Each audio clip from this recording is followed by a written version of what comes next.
ಕ್ಲಾರಿಫಿಕೇಶನು. ಇದು ಸಿನಿಮಾಗೆಲ್ಲ ಒಂದು general policy ಬಗ್ಗೆ ಮಾತಾಡ್ತಾ ಇರೋದು. ಮುಖ್ಯಮಂತ್ರಿ ಸಿದ್ದರಾಮಯ್ಯನವರು ನಾನು ಚೇರ್ಮನ್ ಆಗಿದ್ದಾಗ, ಸರ್ ಈ ಮಲ್ಟಿಪ್ಲೆಕ್ಸ್ನವ್ರನ್ನ ನಾವು ನಂಬ್ಕೊಂಡು ಬದುಕೋಕ್ಕಾಗಲ್ಲ, ಯಾರೋ ಒಂದು 10 ದೊಡ್ಡ ಪಿಕ್ಚರ್ಗೆ ಆಗ್ಬೋದು, ಚಿಕ್ಕ ಪಿಕ್ಚರ್ಗೆ ಆಗಲ್ಲ, ಒಂದು ಜನತಾ ಥಿಯೇಟ್ರ್ ಮಾಡಿ ಸರ್ ಅಂತ ಹೇಳಿದ್ವಿ. ಪಾಪ ಅವರು ಇಮಿಡಿಯೇಟಾಗಿ ಆರ್ಡರ್ ಮಾಡಿ 50 ಲಕ್ಷ ರೂಪಾಯಿ ಸಬ್ಸಿಡಿ ಕೊಟ್ಟು 50/80 ಸೈಟಲ್ಲಿ ಎಲ್ಲೆಲ್ಲಿ ಇರುತ್ತೆ, ಕಾರ್ಪೊರೇಷನ್ ಸೈಟ್ ಆಗಿರ್ಬೋದು, ಸರ್ಕಾರದ ಜಾಗ ಆಗಿರ್ಬೋದು, ಎಲ್ಲ ಮಾಡೋಕ್ಕೆ ಅನುಮತಿ ಕೊಡಿ ಅಂತೇಳಿ 50 ಲಕ್ಷ ರೂಪಾಯಿ ಸಬ್ಸಿಡಿ ಇಟ್ಟಿದ್ದಾರೆ. ಆದರೆ ನಮ್ಮಲ್ಲಿ ಅದು ಏನು ದುರಾದೃಷ್ಟನೋ ಶಾಪನೋ ಗೊತ್ತಿಲ್ಲ, ಈ ಅಧಿಕಾರಿಗಳು ಅದಕ್ಕೊಂದು ಕೊಕ್ಕೆ ಹಾಕಿ ಇಟ್ಬಿಡ್ತಾರೆ. ಈ ಸೇಮ್ ಜನತಾ ಟಾಕೀಸ್ನ ಕೇರಳದಲ್ಲಿ ಮಾಡಿದ್ದಾರೆ. ಗೌರ್ಮೆಂಟ್ನವರು 135 ಥಿಯೇಟ್ರ್ ಮಾಡಿದ್ದಾರೆ. ಈ ವರ್ಷ ಇನ್ನು 500 ಕೋಟಿ ಕೊಟ್ಟಿದ್ದಾರೆ, ಇನ್ನು 200 ಥಿಯೇಟ್ರ್ ಮಾಡಿ ಅಂತ. ಅಲ್ಲಿ ಪ್ರೊಡ್ಯೂಸರ್ಸ್ ಎಲ್ಲ ಮಲ್ಟಿಪ್ಲೆಕ್ಸ್ಗೆ ಹೋಗೋದೇ ಇಲ್ಲ. ಸರ್ 400 ರೂಪೀಸ್ ಪಾಪ್ಕಾರ್ನು, 300 ರೂಪಾಯಿ ನೀರು, 700 ರೂಪಾಯಿ 600 ರೂಪಾಯಿ ಟಿಕೆಟು, 1000 ರೂಪಾಯಿದೆಲ್ಲ ಬೇಡ ಅಂಥೇಳಿ ಈ ಥಿಯೇಟ್ರ್ಗಳು ಅಷ್ಟು ಪಾಪ್ಯುಲರ್ ಆಗಿಬಿಟ್ಟಿದೆ. ಈಗಲೂ ನಾನು ಸಿದ್ದರಾಮಯ್ಯನವ್ರಿಗೆ ಇದರಲ್ಲಿ ನಾನು ನಾಳೆ ಮಾತಾಡ್ತೀನಿ 3ನೇ ತಾರೀಕು ಅವಾರ್ಡ್ ಫಂಕ್ಷನ್ನಲ್ಲಿ, ಅದನ್ನು ಚಿಕ್ಕದಾಗಿ ಒಂದು ಅಮೆಂಡ್ ಮಾಡಬೇಕು. ಎಲ್ಲ ಮಾಡಾಗಿದೆ, ಒಂಥರ ಕೈಗೆ ಬಂದು ಬಾಯಿಗಿಲ್ದಂಗೆ ಆಗ್ಬಿಟ್ಟಿದೆ. ಆರ್ಡರ್ ಆಗಿದೆ. ಹೌದು, ಅಲ್ಲ ನಮ್ಮ ಅಧಿಕಾರಿಗಳು ಅದಕ್ಕೆ ಏನು ಮಾಡಿಬಿಟ್ಟಿದ್ದಾರೆ.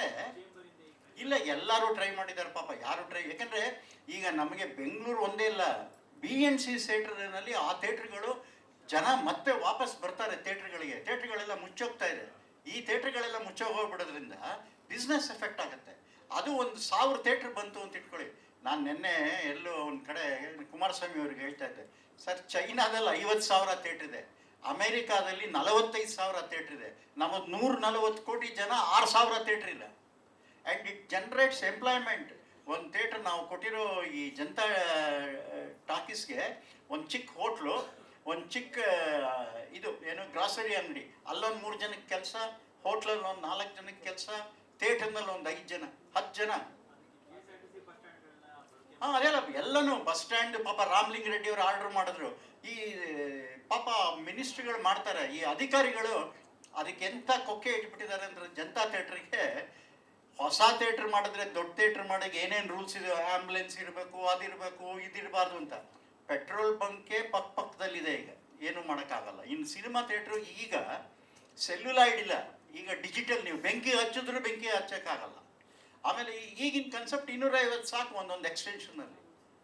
ಇಂದಿರಾನಗರಲ್ಲಿ ಎಲ್ಲಿ ಥಿಯೇಟ್ರ್ ಇದೆ, ಕೋರಮಂಗಲದಲ್ಲಿ ಎಲ್ಲಿ ಥಿಯೇಟ್ರ್ ಇದೆ, ಬೆಂಗಳೂರಿನಲ್ಲೇ 15-20 ಕಡೆ ಥಿಯೇಟ್ರ್ಗಳೇ ಇಲ್ಲ. ಪಾಪ ನಮ್ಮ ಜನಕ್ಕೆ ನಾವು ಸಿನಿಮಾನ ದೂರ ಮಾಡಿಬಿಡ್ತಾ ಇದ್ದೀವಿ. ಆದ್ದರಿಂದ ಈ ಜನತಾ ಥಿಯೇಟ್ರ್ ಆಗಲೇಬೇಕು. ಇದನ್ನು ಮುಖ್ಯಮಂತ್ರಿಗಳಿಗೆ ನಾನು ಹೇಳ್ತೀನಿ, ನೀವು ಒಂದು ಸ್ವಲ್ಪ ಅದನ್ನು, ಜನತಾ ಥಿಯೇಟ್ರ್ ಎಷ್ಟು ಮುಖ್ಯ, 75 ರೂಪಾಯಿಗೆ ಸಿನಿಮಾ ತೋರಿಸೋದು ಅನ್ನೋ ಕಾನ್ಸೆಪ್ಟೇ ಸಿದ್ದರಾಮಯ್ಯನವ್ರದ್ದು. ಆ ಕಾನ್ಸೆಪ್ಟ್ನ ಅದಕ್ಕೆ ಜೀವ ಕೊಡ್ತಾ ಇಲ್ಲ ಈ ಅಧಿಕಾರಿಗಳು. 200 ರೂಪಾಯಿಗೆ ಸ್ಟೇ ತರ್ತಾರೆ, ಏನು ಮಾಡೋದು?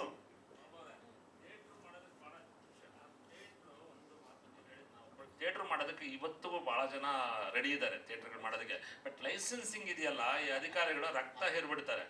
ಒಂದು ಸಿನಿಮಾಗೆ ಲೈಸೆನ್ಸು ತೊಗೋಬೇಕು ಅಂತ ಹೇಳಿದ್ರೆ ಅದು ಎಷ್ಟು ಲಕ್ಷಾಂತರ ರೂಪಾಯಿ ಖರ್ಚು ಮಾಡಬೇಕು, ಮತ್ತು ಎಷ್ಟು ಜೊತೆ ಚಪ್ಪಲಿ ಸೋಸ್ಬೇಕು ಅನ್ನೋದು ಅನುಭವಿಸಿರೋರ್ಗೆ ಮಾತ್ರ ಗೊತ್ತು. ಇವತ್ತು 250 ಕೆಪಾಸಿಟಿ ಥಿಯೇಟ್ರ್ಗಳು ಮಾಡೋದಕ್ಕೆ ಒಂದು 100 ಜನ ಮುಂದೆ ಇದ್ದಾರೆ. ನನ್ನ ಕಡೆನೇ ಒಂದು 20-25 ಜನ ಥಿಯೇಟ್ರ್ ಮಾಡೋ ಆಸಕ್ತಿ ಇರೋರು ಇದ್ದಾರೆ. ಬಟ್ ಇವರು ಅಧಿಕಾರಿಗಳು ನಡ್ಕೊಳ್ಳೋ ರೀತಿ, ಅವರಿಗೆ ಸಿನಿಮಾ ಏನೋ ಗೊತ್ತಿಲ್ಲ. ಆಮೇಲೆ ನಮ್ಮ ಹಳೆ 1956 ಸಿನಿಮಾ ಆರ್ಕ್ ಲ್ಯಾಂಪ್ ಇದ್ರನ್ನ ನಾವು ಇಟ್ಕೊಂಡು ಕೂತಿದ್ದೀವಿ. ಇವತ್ತು ಯಾರು ಆರ್ಕ್ ಲ್ಯಾಂಪ್ ಆಗಲಿ, ಆ ಥರದ್ದು ಕೇಬಲ್ಗಳಾಗಲಿ, ಆ ಥರದ್ದು ಬೆಂಕಿ ಹತ್ಕೊಳ್ಳೋದಾಗಲಿ ಏನು ಯೂಸ್ ಮಾಡ್ತಾ ಇಲ್ಲ. ಸಿಂಪಲ್ ಆಗಿ ನಾವು ಹೇಗೆ ಒಂದು ಡೆಸ್ಕ್ಟಾಪ್ ನಾವು ಇಟ್ಕೊಂಡು ನಾವು ಫಂಕ್ಷನಿಂಗ್ ಮಾಡ್ತಾ ಇದ್ದೀವೋ, ಅದೇ ಥರದ್ದು ಕ್ಯಾಬಿನಲ್ಲಿ ಯಾವುದೇ ಥರವಾದ ದೊಡ್ಡ ದೊಡ್ಡ ವೈರ್ಗಳಾಗಲಿ ಮತ್ತೊಂದಾಗಲಿ ಖಂಡಿತ ಇರೋದಿಲ್ಲ. ಬಟ್ ಯಾವ ಥರದ ಕಾನ್ಸೆಪ್ಟಲ್ಲಿ ಇದ್ದಾರೆ ಅಂತ ಹೇಳಿದ್ರೆ, ಹೋಗಿ KEB ಆಫೀಸಿಂದ ಪರ್ಮಿಷನ್ ತೊಗೊಂಬನ್ನಿ ಅಂತ ಹೇಳ್ತಾರೆ. KEB ಆಫೀಸನ್ನು ಹಳೆಯ ಕಡತ ತೊಗೊಂಡು ಕೂತ್ಕೊಳ್ತಾನೆ. 1956 ಇಷ್ಟೊತ್ತು ಬುಕ್ ಇಟ್ಕೊಂಡು ಕೂತ್ಕೊಂಡವನೆ. ಎಲ್ಲಿ ಕೇಬಲ್ ಹಾಕಿದ್ಯಾ, ಯಾವ ಕೇಬಲ್ ಸರ್? ಆ ಕೇಬಲೇ ಬರೋದಿಲ್ಲ ಸರ್. ಇವಾಗ ಸಿಂಪಲ್ ಸರ್, ಸ್ಯಾಟಲೈಟು ಒಂದು ಚಿಪ್ ಹಾಕಿದ್ರೆ ಸಾಕು ಸರ್ ಅಂತ ಹೇಳಿದ್ರೆ ಅದು ಅವ್ರಿಗೆ ಅರ್ಥ ಆಗಲ್ಲ. ನಮ್ಮ ಸ್ನೇಹಿತರು ಒಂದು ಸಿನಿಮಾ ಥಿಯೇಟ್ರ್ ಮಾಡಿದ್ರು ರೀಸೆಂಟಾಗಿ, ನಿಮಗೆಲ್ಲ ಗೊತ್ತು. ಎಷ್ಟು ಅನುಭವಿಸಿದ್ದೀವಿ ಅಂದರೆ 6 ತಿಂಗಳು ಆಫೀಸ್ ಟು ಆಫೀಸು ಸುತ್ತಿದ್ದೀವಿ ನಾವು. 12 ಸೆಟ್ ಪುಸ್ತಕ ಕೊಂಡ್ಕೊಂಡಿದ್ದೆ ನಾನು, ಸಿನಿಮಾಟೋಗ್ರಫಿ ಆ್ಯಕ್ಟು. ಅಧಿಕಾರಿಗಳಿಗೆ ಹೋಗಿ ಒಂದೊಂದನ್ನು ಎಕ್ಸ್ಪ್ಲೈನ್ ಮಾಡೋದಕ್ಕೆ ಇದು ಹೀಗಲ್ಲ ಇದು ಹೀಗಲ್ಲ ಇದು ಹಾಗಿಲ್ಲ 12 ಸೆಟ್ಟು ಕಾಂಟ್ರಿಬ್ಯೂಟ್ ಮಾಡಿ ಎಲ್ರಿಗೂ ಕೊಟ್ಟು ತಗೊಳ್ಳೋ ಅಷ್ಟರಲ್ಲಿ ತಲೆಯಲ್ಲಿ 12 ಕೂದಲು ಇದ್ದಿದ್ದನ್ನು ಉದುರೋಯ್ತು ನನಗೆ. ಈ ಥರದ ಪರಿಸ್ಥಿತಿ ಇರೋದು ಇದು ಖಂಡಿತ ಆಗುತ್ತೆ. ಆಸಕ್ತರಿದ್ದಾರೆ ಇವತ್ತು. ಸಿಂಪ್ಲಿಫೈ ಮಾಡಬೇಕು ಗೌರ್ಮೆಂಟ್. ಅಲ್ಲ, ಒಂದು ನಿಮಿಷ ಹೇಳ್ಬಿಡ್ತೀನಿ. ಇನ್ನೊಂದು ನನಗೇನು ಅನ್ಸುತ್ತೆ ಅಂದರೆ ಈ ಮಲ್ಟಿಪ್ಲೆಕ್ಸ್ನವರು ಅಧಿಕಾರಿಗಳಿಗೆ ಲಂಚ ಕೊಟ್ಟಿದ್ದಾರೆ ಅಂತ ಕಾಣುತ್ತೆ, ಜನತಾ ಥಿಯೇಟ್ರ್ ಆಗಬಾರ್ದು ಅಂತ. ಇದು ಒಳಗಡೆ ಸಮಾಚಾರ. ನಾನೇನು ಯಾರಿಗೂ ಕೇರ್ ಮಾಡಲ್ಲ, ನಾನು ಫಿಲಮ್ ಮೇಕರ್, ನಾನು ಫಿಲಮ್ ಮಾಡ್ತೀನಿ, ನನ್ನ ಪಿಕ್ಚರ್ ಚೆನ್ನಾಗಿದ್ದು ಜನ ಬಂದು ನೋಡ್ತಾರೆ, ಇಲ್ಲದೇ ಇನ್ನೊಂದು ಸಾಲ ಮಾಡ್ತೀನಿ. ಬಟ್ ಈ ಅಧಿಕಾರಿಗಳಿದಾರಲ್ಲ, ಇವರೇ ಮಲ್ಟಿಪ್ಲೆಕ್ಸ್ ಜೊತೆ ಸೇರ್ಕೊಂಡು ಮಾಡಿರೋದು.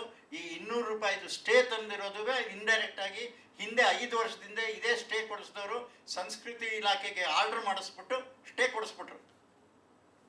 ಸೊ ಇಲ್ಲಿ ಏನೋ ಒಂದು ನಡೀತಾ ಇದೆ, ಅದು ಮುಖ್ಯಮಂತ್ರಿಗಳ ಕಿವಿಗೆ ಬಿದ್ದಿಲ್ಲ. ನಾನು 2 ಸಾರಿ ಟ್ರೈ ಮಾಡಿದ್ದೀನಿ, ಈಗಲೂ ಕೂಡ ನಾನು ಮೈಸೂರಲ್ಲಿ ಅದನ್ನು ಅವ್ರಿಗೆ ಪ್ರಸ್ತಾಪ ಮಾಡಿ ಸ್ವಲ್ಪ ನೀವು ಬರೀರಿ, ಯಾತಕ್ಕೆ ಜನತಾ ಥಿಯೇಟ್ರ್ ಆಗೋದಿಲ್ಲ, ಆಮೇಲೆ ಯಾತಕ್ಕೆ ಅದನ್ನು ಅಷ್ಟು ಗಟ್ಟಿ ಮಾಡಿಕೊಂಡು ಇಟ್ಕೊಂಡಿದ್ದಾರೆ ರೂಲ್ಸ್ನ. ಸಿಂಪ್ಲಿಫೈ ಮಾಡಬೇಕು, ಆ್ಯಂಬುಲೆನ್ಸ್ ಬರಬೇಕು, ಪಾರ್ಕಿಂಗ್, ಈಗೆಲ್ಲ ಪಾರ್ಕಿಂಗ್ ಏನಿಲ್ಲ, ಅಷ್ಟು ಜಾಗ ಬೇಕಾಗಿಲ್ಲ ಇವಾಗ.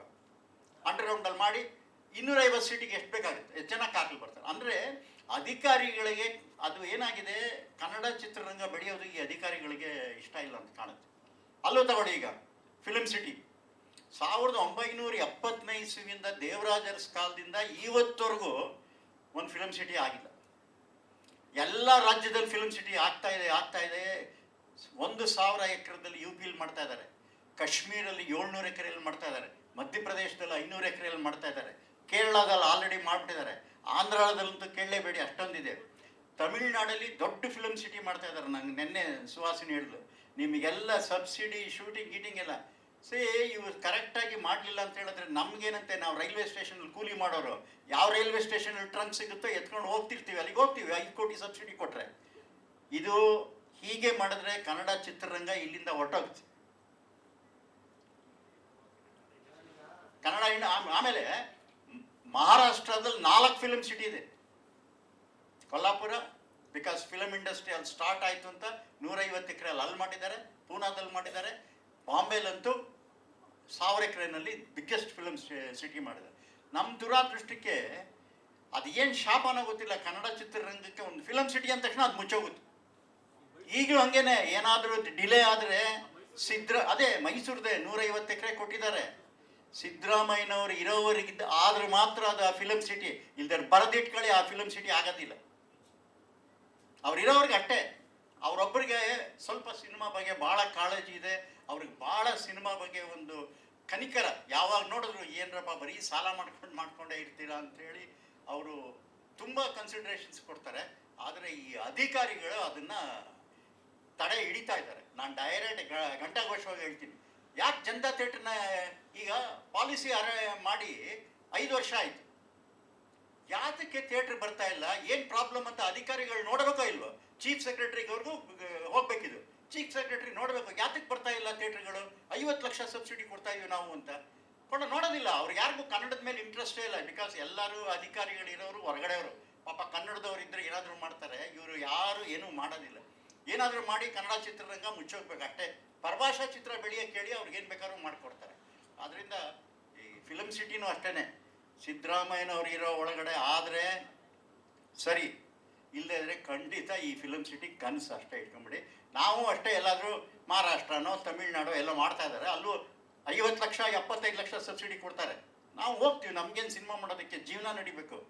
ಇಂಡಿಯಾ ದೇಶ ತಾನೇ, ಯಾವ ಭಾಷೆ ಆದ್ರೇನಂತೆ, ಕನ್ನಡದ ಎಷ್ಟು ದಿವಸ ಅಂತ ನಾವು ಈ ಕಷ್ಟನ ಅನುಭವಿಸ್ಕೊಂಡು ಇಲ್ಲಿರೋದು.